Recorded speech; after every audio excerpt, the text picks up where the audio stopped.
Hello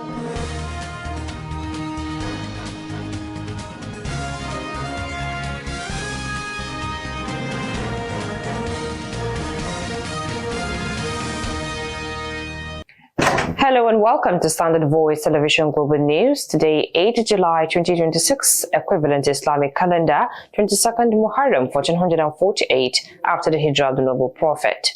In the headlines, Presidency orders probe into activities of the fictitious Presidential Foreign Intervention Promotion Council. Federal government unveils flood protection scheme for vulnerable states. Troops of Operation Fansanyama kill notorious terrorist commander in Zamfara. On the international scene, U.S. revokes Iran oil waiver after Hormuz tanker attacks amid Middle East fallout. And on sport update, Team Nigeria expressed confidence ahead of 2026 Commonwealth Games. These and more will be coming to you in the bulletin. I am Sumaya Mustafa. Stand by. President Bola Ahmed Tinubu has ordered the Independent Corrupt Practices and Other Related Offences Commission (ICPC) to investigate the activities of the fictitious Presidential Foreign Intervention Promotion Council and all related matters. Special Advisor to the President on Information and Strategy, Bayo Onanuga, who disclosed this in a statement, said Tinubu is demanding a comprehensive report within 30 days. He added that the order follows a discovery of the false council, which the presidency said was never established by the federal government and has no basis in the law, presidential instrument, executive approval, or other lawful act of government. The president directed the ICPC to investigate the forged appointment letters and official government documents allegedly used by one Adeniyi Adeyemi Matthew, who presented himself as Director General of the so-called council and falsely claimed to be a presidential appointee, it stated. Meanwhile, a human rights lawyer, Femi Falana, who is representing Adeyemi, questioned how the agency found its way into the national budget even if the appointment letter was forged, and called for the ICPC to investigate both Adeyemi and Chief of Staff Femi Gbajabiamila. President Bola Ahmed Tinubu has inaugurated the Presidential Working Group on the National Policing Bill to formulate the legal framework for the implementation of state police across the country. Tinubu was represented by his Chief of Staff, who is also the chairman of the committee, Femi Gbajabiamila, inaugurated the panel at the Presidential Villa, Abuja. Presidential spokesman Bayo Onanuga, in a statement, explained that the inauguration followed the National Assembly's passage of the Constitution Alteration State Police Bill 2026, in which the president proposes a dual policing structure comprising the Federal Police Service and 36 state police services. He stressed that the proposed legislation would address issues necessary for a smooth operationalization of the state police system. Tinubu also pointed out that the committee will produce an implementation-ready draft bill immediately after the constitutional amendment process. The All Progressives Congress APC says the party has received and reviewed over 720 petitions from aggrieved aspirants following the conduct of its primary elections. APC National Publicity Secretary Felix Morka, who made this known on Arise News, also dismissed allegations that the party substituted candidates or handed tickets to individuals who did not participate in the primaries, insisting that all decisions were made in accordance with the APC constitution and guidelines. He added that the primary election extends beyond voting on election day and includes an appeal mechanism designed to address grievances arising from the process. Morka also explained that the APC constituted appeal committees alongside the primary election committees to consider complaints from dissatisfied aspirants, describing the appeal process as an integral component of the primary election. The party's scribe also dismissed claims that the APC awarded tickets to individuals who neither purchased nomination forms nor participated in the primaries. Moving on, an Abuja High Court on Tuesday reserved verdicts in the suit filed by Senator Adolphus Wabara-led Board of Trustees (BOT) of the People's Democratic Party (PDP), seeking recognition by the Independent National Electoral Commission (INEC). The presiding judge, Justice Salim Ibrahim, who disclosed this after lawyers to the parties adopted their processes and presented their arguments, for and against the suit, said judgment date would be communicated to parties 24 hours to the day. Members of the Wabara-led BOT had filed the fresh suit, seeking an order of the court compelling INEC to recognize the PDP Interim National Working Committee (NWC's) faction led by its national chairman, Kabiru Turaki San, in its official website. The plaintiffs also requested an order directing the electoral umpire to forthwith update its records and publish on its official website the interim NWC of the party, as forwarded to it by the plaintiffs and its National Executive Committee, NEC. They said the names of members of the Kabiru Turaki-led NWC was forwarded to the electoral umpire through their letters dated May 4. Still in the news, the African Democratic Congress ADC and the Independent Corrupt Practices and Other Related Offences Commission ICPC trade accusations over the hospital visit and detention conditions of former Kaduna State Governor Nasir El-Rufai. While the ADC accused the anti-graft agency of denying El-Rufai medical care and violating his rights in detention, the ICPC alleged that El-Rufai abused a court-approved medical visit and breached the conditions under which it was granted. ADC National Publicity Secretary Bolaji Abdullahi, in a statement, alleged that former Kaduna State Governor El-Rufai was taken to the National Hospital, Abuja, where doctors recommended that he be admitted because of his deteriorating health.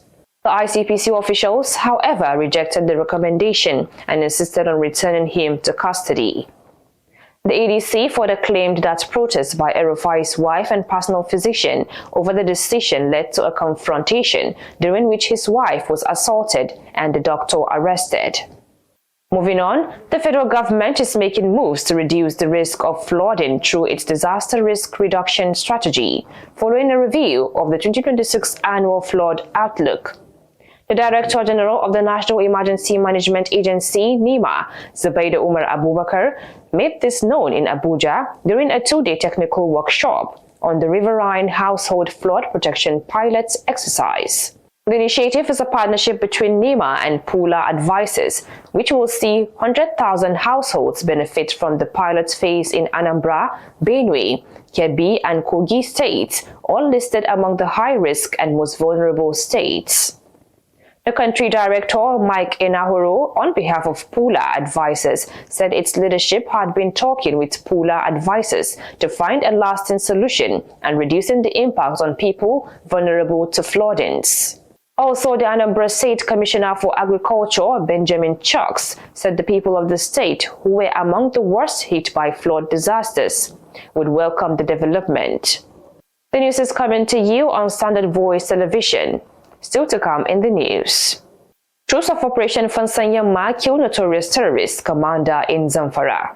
On the international scene, U.S. revokes Iran oil waiver after Hormuz tanker attacks amid Middle East fallout. And on sport update, Team Nigeria expressed confidence ahead of 2026 Commonwealth Games. Details of these and more will be coming to you after this break. Stay tuned. Imagine say television, movies, news and entertainment dey your pocket, just like that. Welcome to Free TV app. Now the #1 digital TV app for Nigeria. Free TV app get over 100 live TV channels, breaking news, sports, Nollywood movies, small pikin shows and plenty more inside one app. No decoder wahala, no plenty setup. Just download, open, begin the watch. To get the app, just search Free TV for Google Play Store or Free TV NG for Apple App Store, or scan the QR code for your screen. Registration will take you seconds. You fit use phone number, email, WhatsApp, Google or Apple ID. OTP even dey, so make your account dey safe. For inside the app, the live TV section get over 100 licensed channels with program guide, pause, rewind and catch up. Free TV no be ordinary app. Na digital revolution. Download Free TV today. You are welcome back from that break, and now the news continues. Troops of the Joint Task Force Northwest, Operation Fansanyama, have killed a notorious terrorist commander, foiled coordinated attacks and recovered weapons during separate military operations in Zamfara and Katsina states. The Media Information Officer of Task Force, Lieutenant Colonel Aliu Denja, who disclosed this in a statement, said troops of Sector 2, acting on credible intelligence, intercepted terrorists planning attacks on communities in Kaurana Moda local government area of Zamfara State. The statement added that troops later responded to an attack on farmers around Dogon Kade, killed a notorious terrorist commander identified as Alhaji Tukur, a younger brother of terrorist kingpin Alhaji Shehu Bagiwaye. In another operation, the military said Sabongari in Kaurana Moda led to the killing of one terrorist after the attacker abandoned their mission on sighting advancing troops.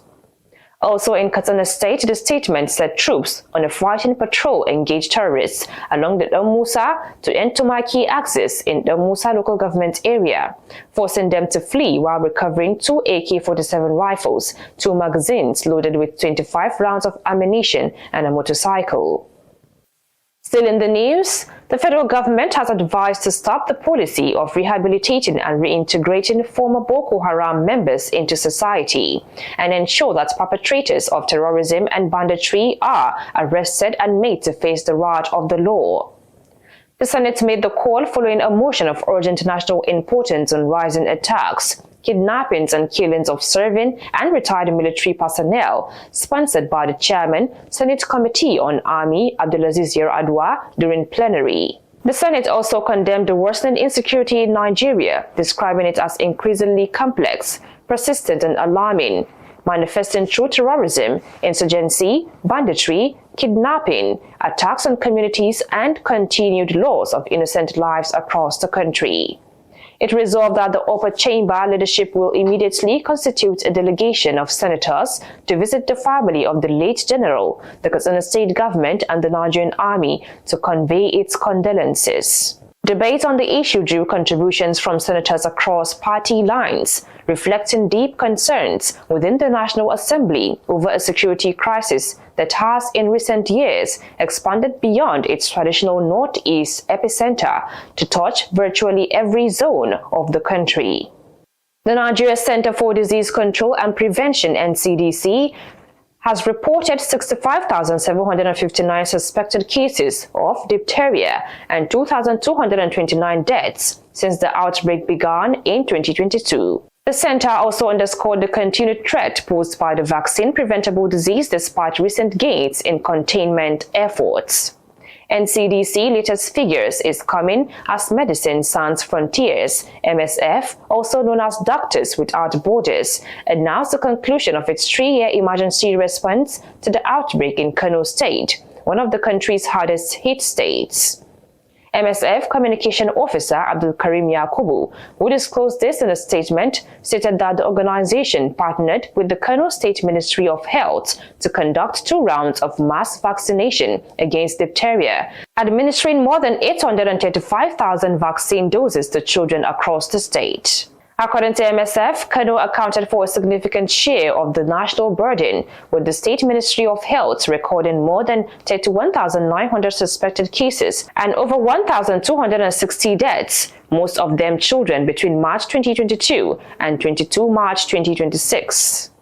Governor Nasir Idris of Kebbi State has been charged not to be distracted by the opposition or enemies of the state, but to remain focused on delivering good governance. The Managing Director of News Agency of Nigeria, NAN, Ali M. Ali, gave the advice during a courtesy visit by the Kebbi State media aides to his office in Abuja. He described the governor as an honest, transparent, and God-fearing leader who consistently places the interests of the people above all else. The Managing Director assured Governor Idris of the agency's commitment to objective and balanced reporting of his administration's developmental achievements while giving them the publicity they deserve. In his remarks, the Kebbi State Commissioner for Information and Culture, Yakubu Ahmed Biki, said the visit was aimed at strengthening collaboration with NAN and enhancing publicity for the administration's people-oriented policies and programs. He, however, dismissed rumors of a new terrorist group operating in Kebbi State, describing the report as false.